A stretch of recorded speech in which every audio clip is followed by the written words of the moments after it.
আরেকটা আলোচনা খুবই গুরুত্বপূর্ণ। আগামী খুতবা আমাদের দেখা হয় কি হয় না, আগামী দিনগুলোতে আমরা বেঁচে থাকি কি থাকি না এর কোনো গ্যারান্টি নেই। কারণ আপনারা দেখতে পাচ্ছেন মৃত্যু আমাদের খুব ধার প্রান্তে, যখন তখন যে কেউ মরে যাচ্ছে।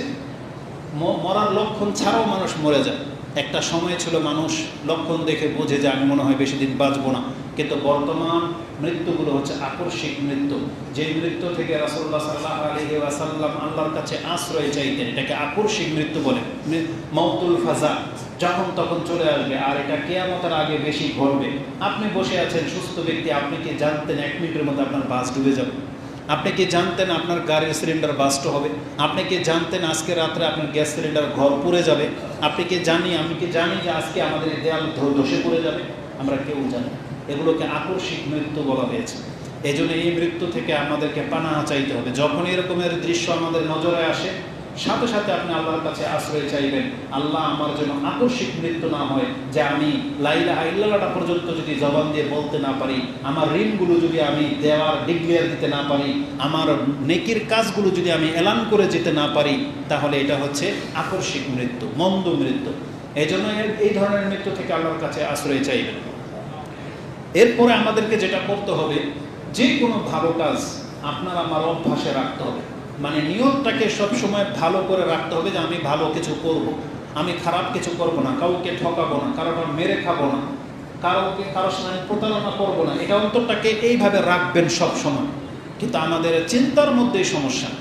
আমরা লাভবান হব, আমি কোটিপতি হব, আমি কেয়ার, আমি দেখে দিব, এরকম চিন্তা নিয়ে আমাদের সকাল হওয়াটা উচিত নয়। সবসময় অন্তরে একটা ভালো চিন্তা নিতে হবে, আমরা ভালো কিছু করতে পারি বা না পারি, কিন্তু চিন্তাটা ভালো থাকতে হবে। তারপরে যে কোনো ভালো কাজ নিজের অভ্যাসে রাখতে হবে। এর অনেকগুলো কারণ। তার একটা কারণ হলো, এই ভালো কাজ করেন আবার ছেড়ে দিলেন, এটা আল্লাহর কাছে পছন্দনীয় না। আল্লাহর কাছে পছন্দনীয় কি? দায়মান, যদিও সেটা অল্প। রমজান মাসে আপনি 8 রাকাত পড়েছেন, কেউ 10 রাকাত পড়েছেন, লম্বা করে পড়েছেন, এটা আল্লাহর কাছে কদর তখন হবে যে আজকে রাত্রেও যদি আপনার 2 রাকাত নামাজ থাকে, কালকেও যদি 2 রাকাত পড়ে থাকেন, তারপরেও পড়ে থাকেন, এইভাবে। মানে যেই সালাত প্রত্যেক রাতে থাকবে, যেই দান সাদাকা প্রতিনিয়ত থাকবে, যেই সাদাকা প্রত্যেক মাসে থাকবে, যেই সিয়াম প্রত্যেক মাসে থাকবে, এই ধরনের ইবাদতগুলোকে আল্লাহ পছন্দ করেন। রাসূলুল্লাহ সাল্লাল্লাহু আলাইহি ওয়াসাল্লামকে জিজ্ঞাসা করা হয়েছে, সুইলা আইয়ুল আমালি আফদাল, কোন ইবাদত আল্লাহর কাছে পছন্দনীয়? বলেছেন আদওয়ামুহু ওয়া ইন কাল্লা, যদিও সেটা অল্প হোক, কিন্তু যেটা নিয়মিত করা হয় এটা হচ্ছে আল্লাহর কাছে পছন্দনীয়। যাতে আমরা প্রতিদিন দোহার 2 রাকাত সালাত আদায় করতে পারি, ইশরাক করতে পারি, 1 পৃষ্ঠা যেন কোরআন পড়তে পারি, এটা প্রতিদিনের রুটিনে থাকতে হবে। প্রতিদিন আপনার আমার দ্বারা একটা ভালো কাজ থাকতে হবে, যেটা অভ্যাসগত, যেটা মরার আগ পর্যন্ত ছুটবে না।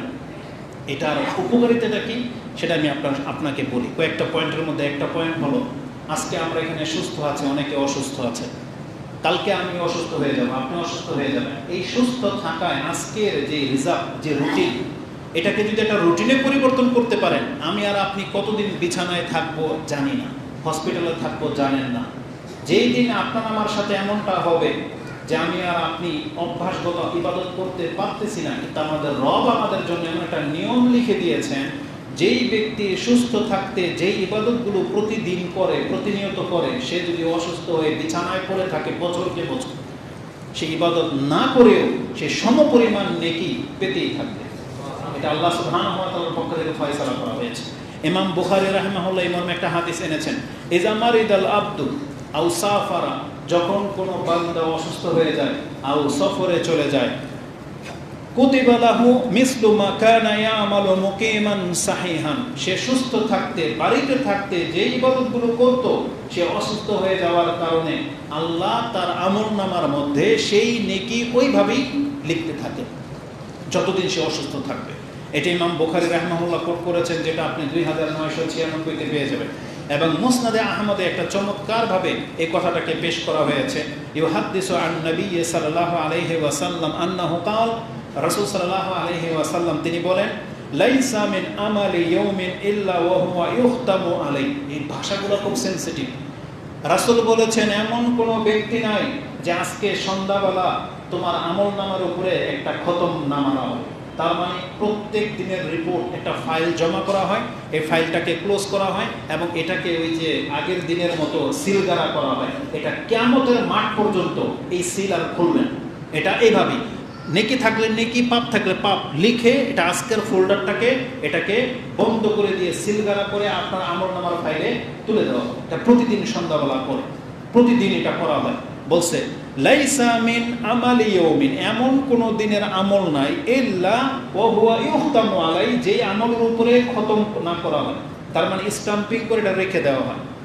ফা ইজা মারিদাল আবদু, যখন একজন বান্দা অসুস্থ হয়ে যায়, কালাতিল মালাইকা, একজন ফেরেশতা বলে, ইয়া রাব্বি আবদুকা ফুলানুন কাদ হাবাসাহু, আপনার এই বান্দা তো বাধা পড়ে গেছে। কি বাধা পড়ে গেছে? সে তো ইশরাকে 2 রাকাত নামাজ পড়তো, আজকে তো বিছনা থেকে উঠতে পারতেছে না। সে তো কোরআন পড়তো, সে তো দান সাদকা করতো, সে তো অভাবী হয়ে গেছে বা অপারগ হয়ে গেছে, সে তো হুইল চেয়ারে বা বিছানায়।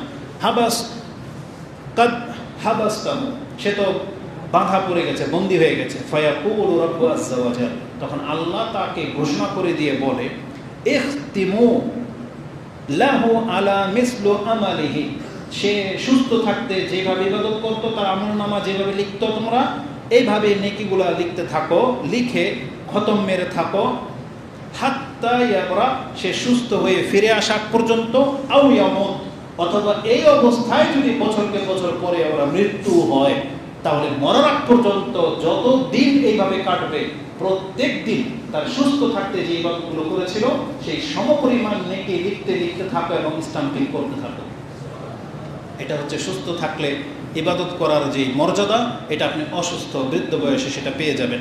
এটা মুসনাদে আহমদে 17,317 এই হাদিসটা রয়েছে। আল মওজুমুল কবির তাবারানি 782 রয়েছে সহিহ সনদে।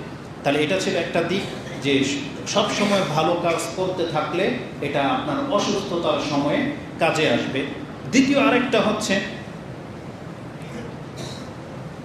রাসূলুল্লাহ সাল্লাল্লাহু আলাইহি ওয়াসাল্লাম আমাদেরকে বলেছেন, ফিতনা খুব ঘনিয়ে আসবে, খুব দ্রুত আসবে, আর ফিতনার যুগে আমরা আছি, এই ফিতনা দিন দিন বাড়বে। রাসূল বলেছেন, বাদিরু বিল আমালি ফিতানান কাকিতিল লাইলিল মুসলিম, রাতের আধারের ন্যায় ঘনিয়ে আসা ফিতনার আগে তোমরা ইবাদত করে করে নিজেকে আগে বাড়িয়ে নাও। কারণ ফিতনার সময় আমরা তো আমাদের দৌড়ের উপরে থাকতে হবে। আজকে যদি একটা মিসাইল পড়ে যায় বাংলার জমিনে, আপনার নিদ্রা, রং তামসা সব থেমে যাবে। আজকে একটা অ্যাক্সিডেন্ট হলে যার পা চলে যায়, যার হাত পড়ে যায়, যেই ব্যক্তি অর্ধেক চলে যায়, থেতলে যায়, তার লাইফের সমস্ত সুখ শান্তি শেষ। যারা ঈদের মধ্যে আমোদের জন্যই বাসায় ফিরতেছিল কিন্তু পরিবার হারিয়েছে, নিজের দেহের কোনো অঙ্গ হারিয়েছে, তার কিয়ামত পর্যন্ত এই যন্ত্রণা তাকে উপভোগ করতে হবে। এই জন্য এই ফিতনা আমাদের জীবনে, কারো জীবনে আসার আগেই আমাদেরকে ইবাদত করে করে আল্লাহর ভাগ্যবান বান্দাদের অন্তর্ভুক্ত হতে হবে এবং উপরন্ত আমাদেরকে আল্লাহর কাছে সাহায্য চাইতে হবে, আশ্রয় চাইতে হবে। আল্লাহ, তুমি আমাদের কারো জীবনে এরকমের ফিতনা তুমি দিও না, আমিন ইয়া রাব্বাল আলামিন। সর্বশেষ দিকটা হলো, একটা কথা মাথায় রাখেন, আমরা সারাদিন যাই কিছু করি না কেন, এই কর্মের মাঝেই আমাদের মৃত্যু চলে আসবে। সৌভাগ্যবান সেই ব্যক্তি যার মৃত্যুটা ভালো অবস্থায় আসলো, সৌভাগ্যবান। কারণ আমরা ভালো মন্দ দুইটাই করি।